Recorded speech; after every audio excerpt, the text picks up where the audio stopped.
home-based portable energy storage. A one upgraded model. New BMS V19. New LCD 4.3-inch display. New UART function. New fire extinguishing device. Now let's DIY the kit. Install 4 handles and 2 latches. Before assembly, measure the voltage of each cell to ensure the same value. Place the epoxy boards. Note that the bottom 2 pieces epoxy boards do not need to be taped.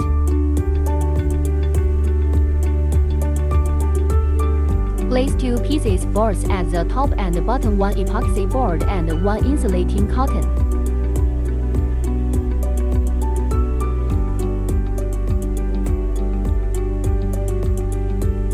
Place the battery cell as shown on the left.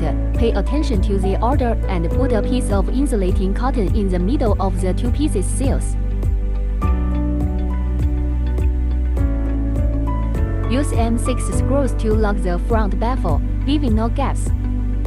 Put insulating cotton on the back of PCB A and B. Notice that board A is on the left, board B is on the right.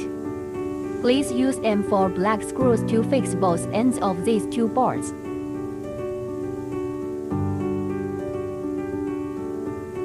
Place the connector and terminal and lock the nut as shown.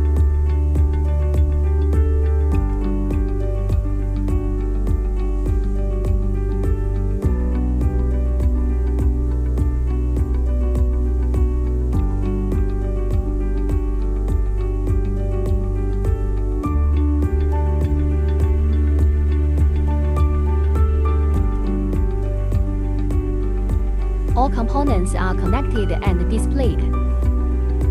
Connect the terminals as shown in the figure.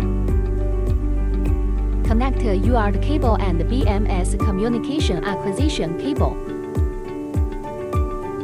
First, remove the nut, then install the connecting wire, and finally fix it with a torque wrench. The recommended torque value is 6 to 8 ohm.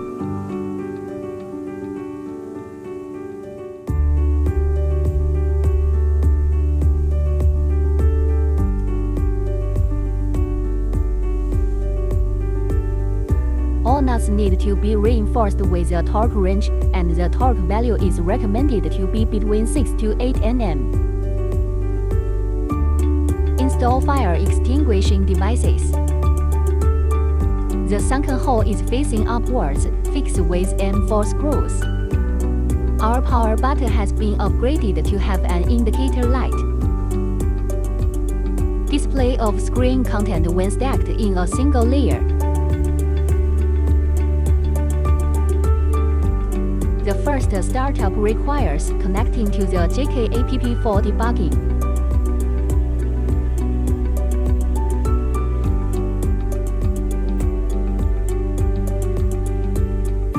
Click LiFePo4 in the upper right corner to set the battery capacity, as shown in the figure. After setting, click the Advanced Settings drop-down menu. As shown in the picture, set the continued charge curve A to 150 and click OK. Open setting and set RS485 protocol node. Set it as 015 JK BMS PB2A16S20P+4.3inch series LCD protocol V1.0.